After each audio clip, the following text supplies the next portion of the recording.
do things like normal church. If it's your first time here, we're not professionals. We don't read from a script or anything. We try to practice. Sometimes it goes great, sometimes it doesn't. And that's just who we are. We're just real people serving God, and that's just who we are. I had a message this week, all planned out, and everything was good. And last night, I had a moment, and God started showing me something and speaking something to me different. So I worked all week, and I fought last night with what I should do. And so I figured like the safest route would probably be just do what God's telling me to do. So if I seem like I'm not prepared, it's because I'm not. But I feel like God's got something for somebody here today. God spoke this message to me last night, and it hit home. It hit me hard. But it was a good thing. It was good. It wasn't like sad. It was good. It was happy. It gave me some hope. And so that's my plan today, is to give you some hope. And this is what I do. Last night, I came up here, and does anybody know what these are? Headphones. Hearing aids, exactly. This is what I put on when I don't want anybody to talk to me. And last night, we had a great night. We went, I can't put both of these on. But I put these headphones in. We went out. We set out on a mission to go to Fellowship Church last night. And the past 2 weeks now, I've went to or tried to go to Fellowship because that's where I get fed. That's where I go to get plugged in and fed. Like, I go to hear a message and I go to church. That's my time for me to go to church and get fed. And the week before last, I was on my way, and there was a motorcycle that was passing me. I was going through Forney, and he went to take an exit, and it's that crazy exit right there. I can't even remember the road or not, whatever. It's the Knox station is right up there. And both of those exits have always been crazy to me because it's like a sharp curve, and then the on-ramp on the other side. They finally closed it and they're redoing it. But it was a guy, and he had his son on the back, and he was probably 12 or so. And he went to take that exit. He was just going too fast. And anyway, he laid the bike down, and they came off and slid. And luckily, when they laid the bike down, they were in the grass.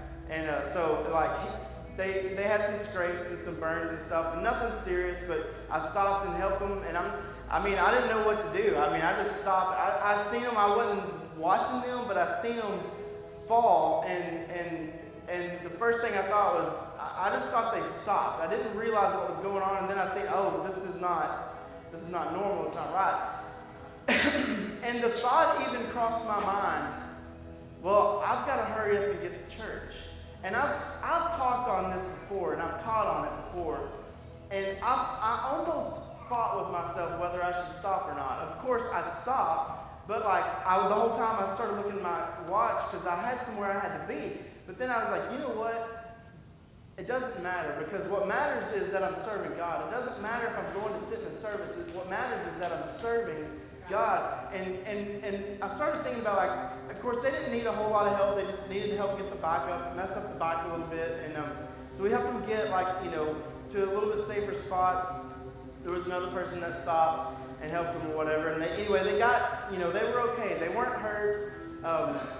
The poor guy had to make that call to his wife. They were from Louisville, and I'm sure she was in a panic. I'm sure that was the longest drive from Louisville to Forney ever. And and he kept telling her, "It's okay. We're fine. We're fine. We're okay. We're just a little scraped up, but we're fine." And then anyway, so I made it, and I barely made it to church in time. I was going a little faster than the speed limit, and I was just trying to hurry up because I had plans to get there. And I'm one of those, when I have plans, I can't back out. If I back out or if I'm late, it eats on me. And so, anyway, we got there and got in time, just in time for it to start, and everything was fine. And then last night we were going to go again, and and we had it was me and Sam and Lacey. the Inmans, and we were going to go to Magic Time Machine and take the kids. And so we leave just a little bit late. It wasn't no big deal. We were making time. We were making good time, and we get there, and the kids had wore their princess outfits, and because if you've never been to the Magic Time Machine, it's a place where you can go eat like that, and you can dress up in your costume or whatever you want to. You can wear a little bit whatever, and it's just a fun place, and the kids love it. So we go, and it's an hour wait, and we thought, our thinking was like, if we go in the middle of the day, like I've been there late before and had to wait for an hour, but anytime I go there early, it's not a long wait and we can get right in. But we get there and it was an hour wait, and we hadn't planned to wait an hour for a table. And so we fought with, do we go or do we stay? Do we just tell the kids, well, better luck next time, we'll do something else or whatever? And then we stayed. We just stayed because the trip wasn't just about us. It was about those kids too. Like, yeah, we were going to go to church, but the kids were going for Magic Time Machine. They weren't as interested in the church part. They were interested in the Magic Time Machine. And so we did that instead. We went and we ate and we tried to leave as quick as we could. We let them have their fun and everything, but then we were like, okay, let's go. We might can make it. We get on the road, and for whatever reason, it starts raining, and traffic starts slowing down. And I'm like, dude, we're not gonna make it. Like, let's not even try to do this. And so we go, and instead we find a trampoline park, like almost right next to the church we were going to. And instead we do that, and the kids had a blast. And the kids experienced fun and life, and it wasn't what I wanted to do. It's not what I went for. But the life and the joy that the kids got to experience was worth it. It made every bit of it worth it. So anyway, after that we come home, and then I got here, and the kids went with the Inmans, and I had a moment, and I was going to get my message together, and I put on my headphones. This is how I focus. This is how I connect. This is how I zone in. Does that make sense? We all have that something that we use that zones us in.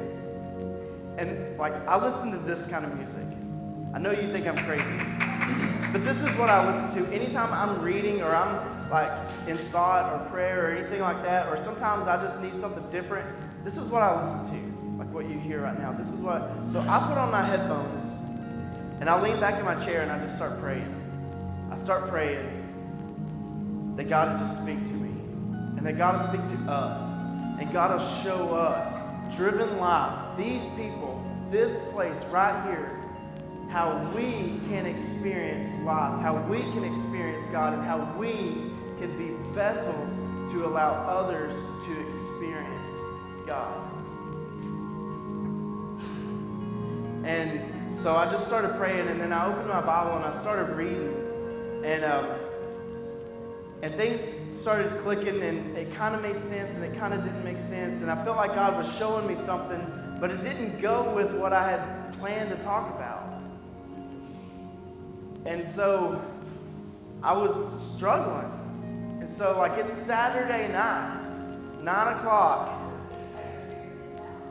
and Sunday morning is gonna come whether I like it or not. It's gonna be here tomorrow morning. And I always say, well, I'll just get up early and I'll take care of some things in the morning early. Well, guess what? We didn't wake up in time.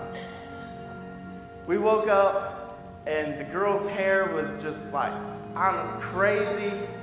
And so it took forever to get their hair fixed and everything. And this morning, don't judge me, but I put on the same jeans that I had on last night. And I reached in my pocket. See, God started showing me something. See, last night I had these headphones on. And when I got done and I left, I rolled them up like normal and I stuck them in my pocket. And we went over to Weston's house for a little bit. The girls were playing over there, and I picked them up. We didn't stay very long. Went home and got ready for bed and everything. And then this morning, though, when we got ready, I got up and I realized, like, wow, I don't know what I'm going to talk about today. I don't know. Like, I'm confused, God. I'm confused on what it is you're telling me. I'm confused. Because the past few weeks we've been talking about serving and giving ourselves and what it means to actually commit and what it means to step in and all that. And then all week this week, I had one agenda, one thing on my mind. I was going to talk about one thing. And then this morning or last night, things started it's like my mind started changing. Like I couldn't get those thoughts back. Does that make sense? And so this morning I put on my pants and I reached my pocket and I pulled out my headphones. And I don't know if anybody's ever done this, but when you put your headphones in your pocket and then you go to take them out, it's like the biggest mess. And you got to spend forever untangling it and unwinding it. And it's all messed up and it's all tangled up. And you take it all apart and get it all lined out before you can plug it back in. And so I did that. I got here this morning and I took them out and I unwound them and everything and I plugged them in, and that's when it hit me.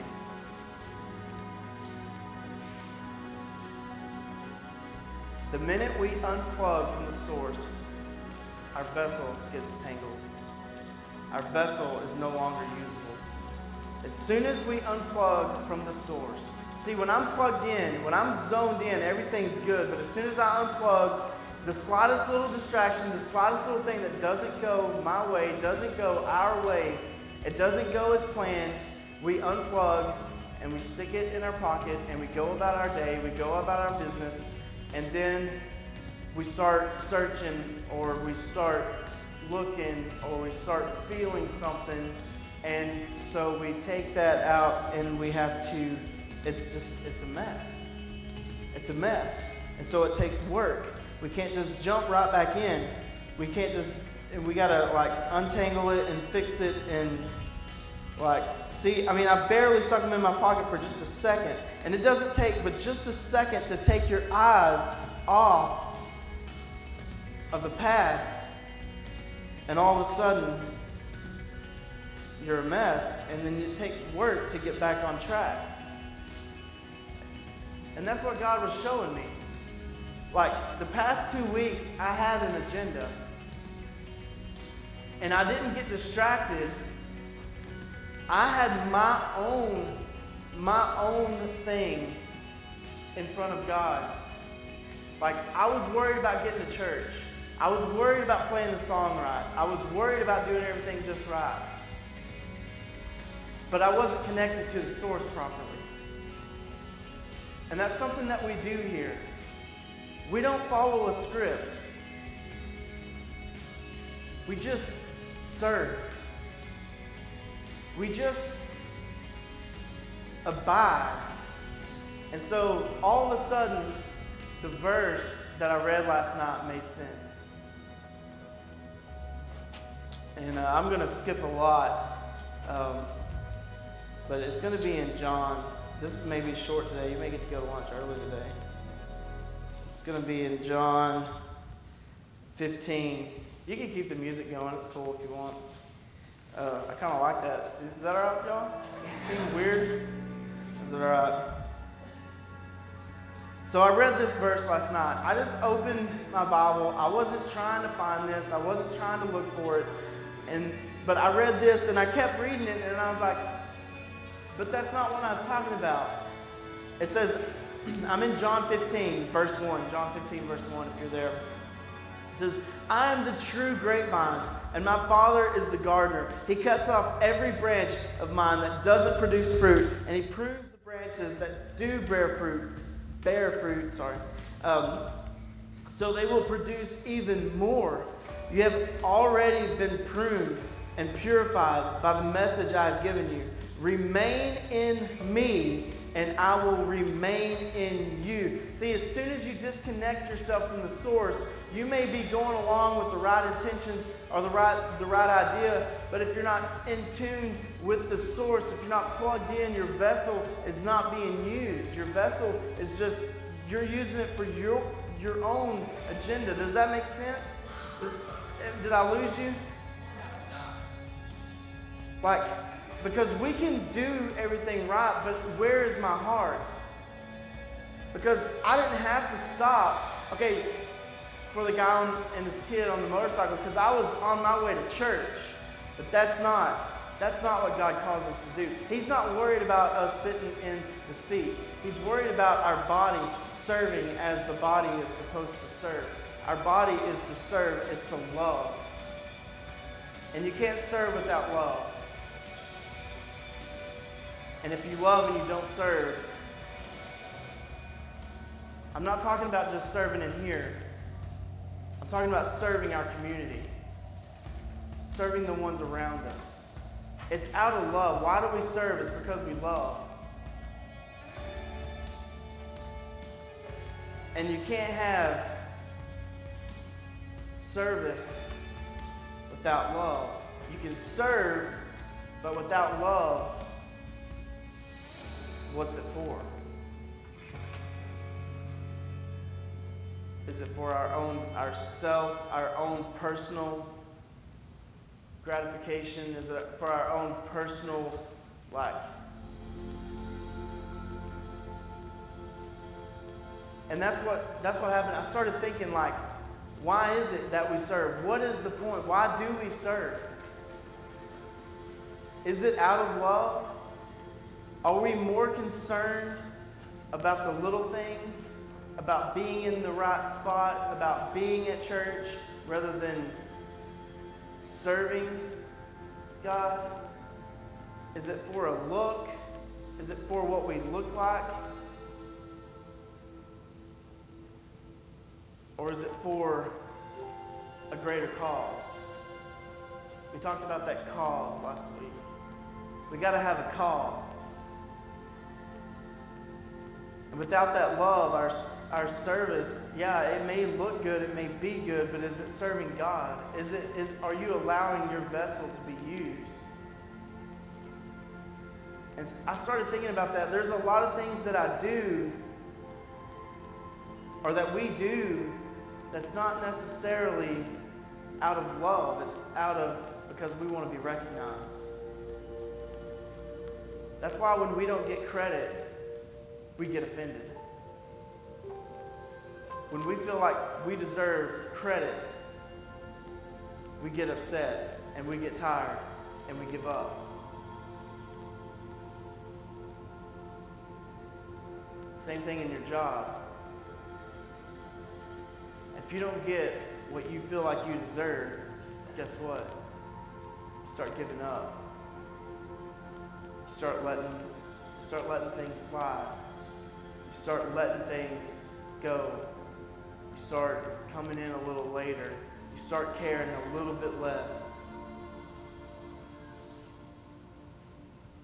The purpose of your service dwindles.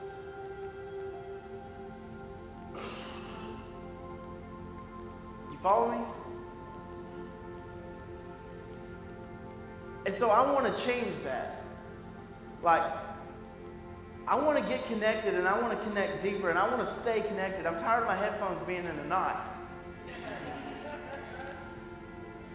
Our vessel needs to stay connected, and sometimes it takes work to stay connected. Sometimes we need people around us to hold us accountable. Sometimes we need those people around us to stay connected to stay connected with, to keep us connected. Does that make sense? A little. Because when you get connected and you start serving and you start doing, and when you start giving love, you start receiving love, it's good. It's really good. It is extremely hot in here. I don't know if it's hot to anybody else, but it is hot up here. Maybe it's just me. But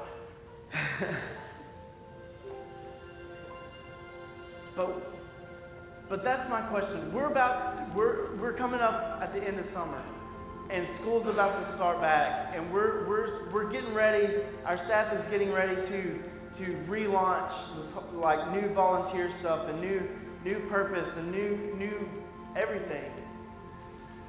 And that's been my challenge. My messages the past few weeks have been geared toward that.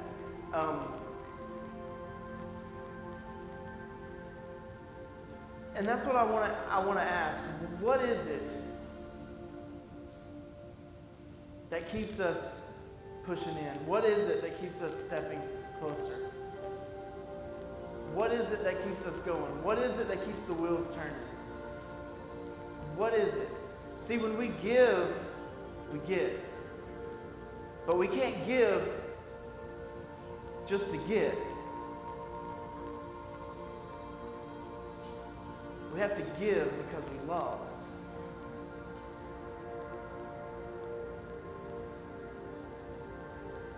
Because Christ died to set us free.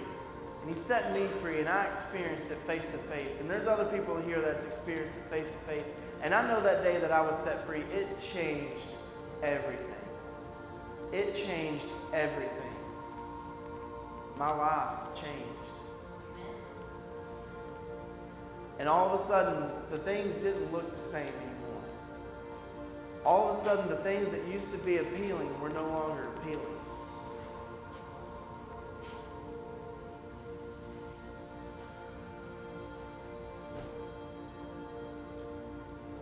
Sometimes life doesn't go exactly like we planned. Sometimes life doesn't happen like the script that we think it's supposed to be.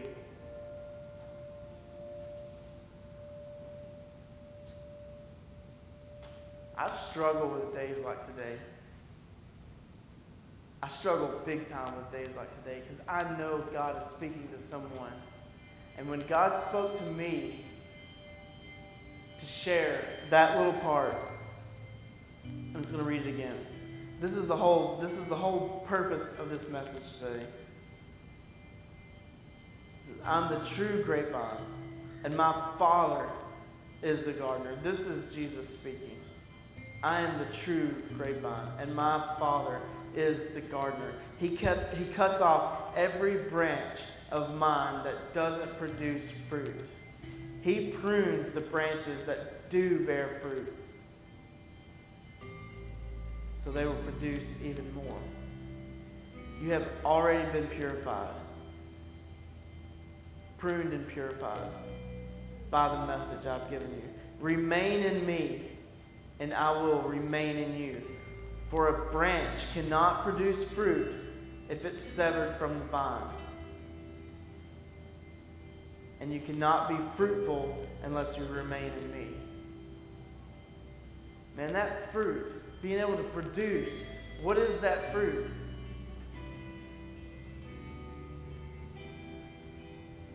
The biggest thing is that love. We all get frustrated sometimes. We all get tired. We all get aggravated sometimes. But if you don't have the love, we miss it. I'm going to skip over to Ephesians 4 real quick.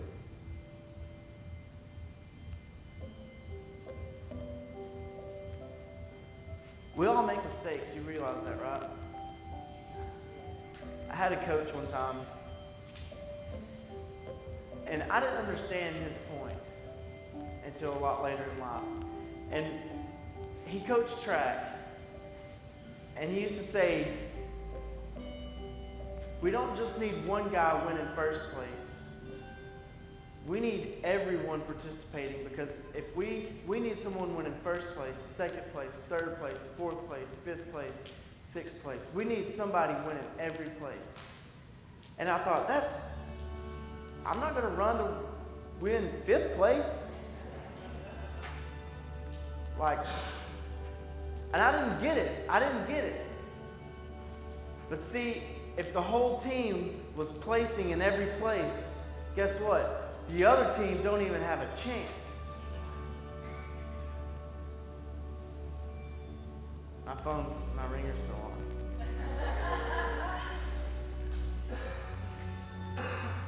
And he would constantly talk about focusing on running your race. Don't focus on the person next to you. Focus on running your race. Running your race, staying in your lane. And we do it all the time. We see someone fall, and instead of helping them up, we call them out. So therefore, this is Ephesians 4. You don't have to turn to it if you don't want. I'm just going to read it to you. He says, therefore, I, a prisoner for serving the Lord, beg you to lead a life worthy of your calling. For you have been called by God. Always be humble and gentle. Be patient with each other, making allowance for each other's faults because of your love. Make every effort to keep yourselves united in the Spirit, binding yourselves together with peace. For there is one body and one Spirit, just as you've been called to one glorious hope of the future.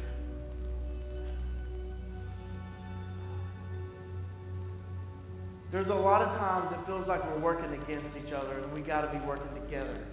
We got to be working with each other. Because if we're not working with each other, we are working against each other. We see it all the time. I've never seen so many tattletales as I've seen in the church. It's crazy.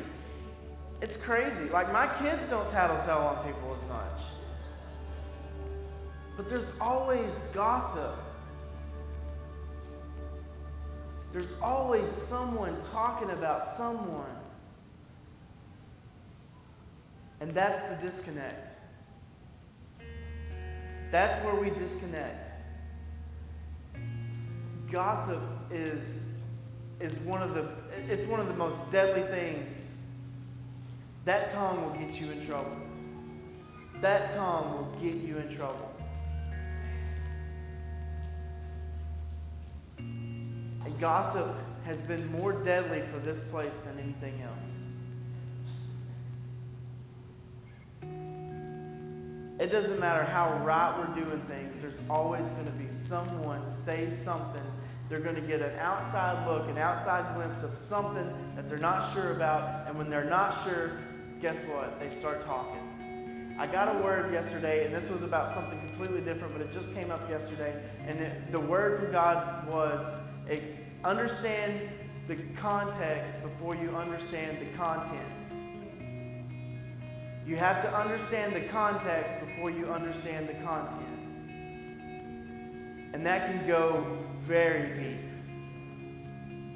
Before you start talking about someone or judging someone, let's understand where they're coming from. Because guess what? They may not have the same past that you had. They may not have grown up in the perfect household and everything went good. They may have grown up in a jacked up family that they didn't realize was jacked up. They may not know any difference. We all come from a past. We all have hurt. We all have issues. We all have heartache. We all have defeat. We all have victory. And until you understand that story, you can't describe the book.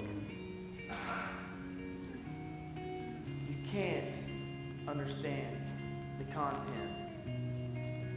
You can't understand a person until you understand their story.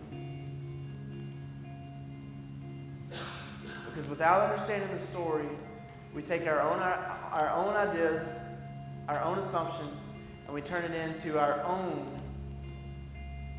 words, our own lies, and then we start talking, and then the next thing you know, we've destroyed that person. And we tell someone, and then they tell someone, and they tell someone. Gossip is killing us. Our tongue is killing us. The only way to stop that is to stay plugged into the source. If you're not sure, you can't say it. I don't know who that's for. I don't know who this is for. I don't know what's going on, but there's people talking that shouldn't be talking. I've been guilty. It's easy to get sucked into. It's easy.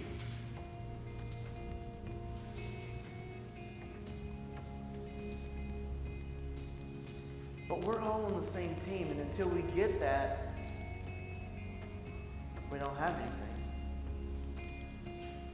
We're just going through the motions.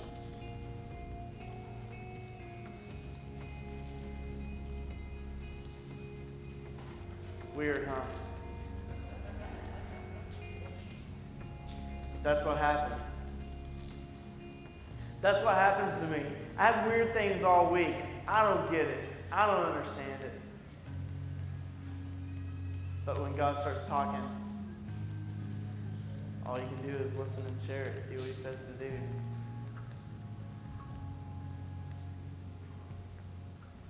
That's it. You realize God loves you, right? This is our place. This is our turn. This is our time to change our community, to change our kids' lives. It may not be about us every time. It may not be about me. It may not be about me making it to where I want to go.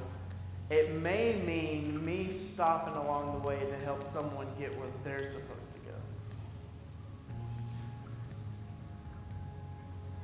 It's not always about us.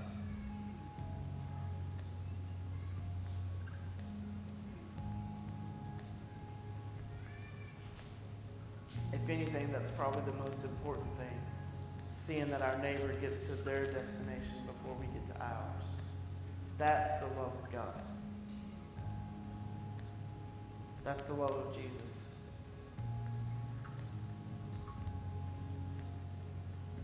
Sometimes you may have to stop along the way. You may have to take a detour. We may not understand it. You know, I was thinking when Mary became pregnant with Jesus, Joseph was trying to figure out a way to quietly divorce her.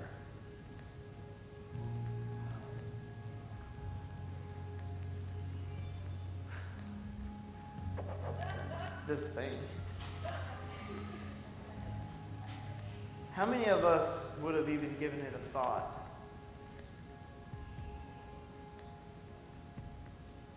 I just started thinking about that this week. It's not even Christmas. Why am I thinking about that?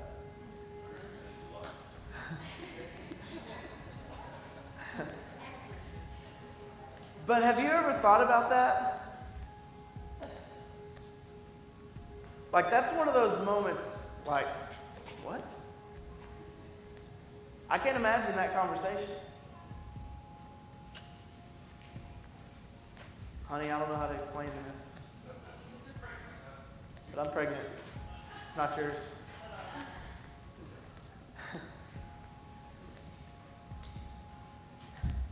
I don't know why that just came up. But how many of us would have taken the time to consider and ask God, okay, God, what's actually going on here? I know it's a little bit different these days.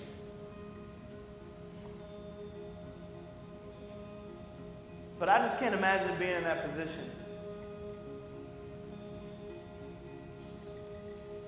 We face things every day.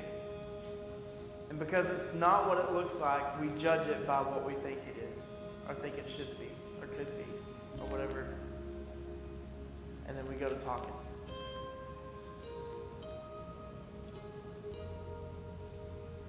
That's my message.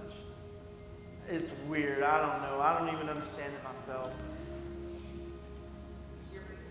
I am weird. And it's getting too hot in here to continue. No, I'm just playing. No, but that's what I want to do. I want to consider that. I want you to consider that. Why is it that you come? Why is it that you serve? Why is it that you give? Why is it that you give up hours of your life sometimes to sit in here to listen to what God has to say? Why is it that you sacrifice family time for Wednesday night band practice? Why is it that you give up family time in here to serve in the kids' room, or serve on the video camera, or serve at the soundboard, or serve wherever? Why is it that you do it? Why is it that we serve? And why is it that we don't serve? We're all on the same team. We're all in this together.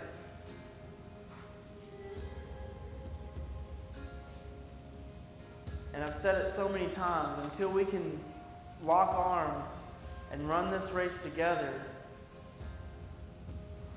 there's nothing to run. We've got to become that one body. We've got to. We've got to become that one body.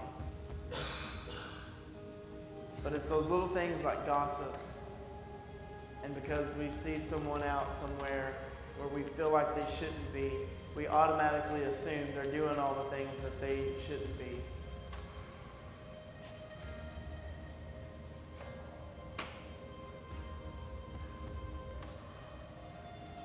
But I got to focus on my lane, my race, my life, what I'm doing.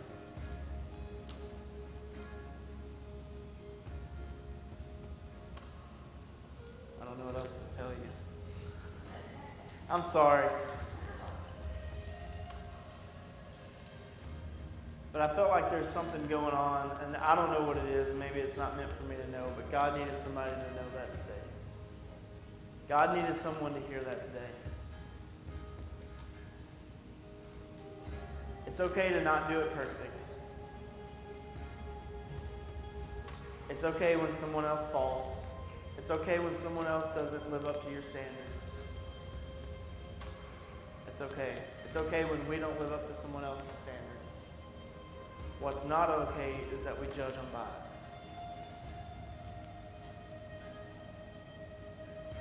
And life comes when we pick them up and say, come on anyway. Come with me. We got this. That's where life takes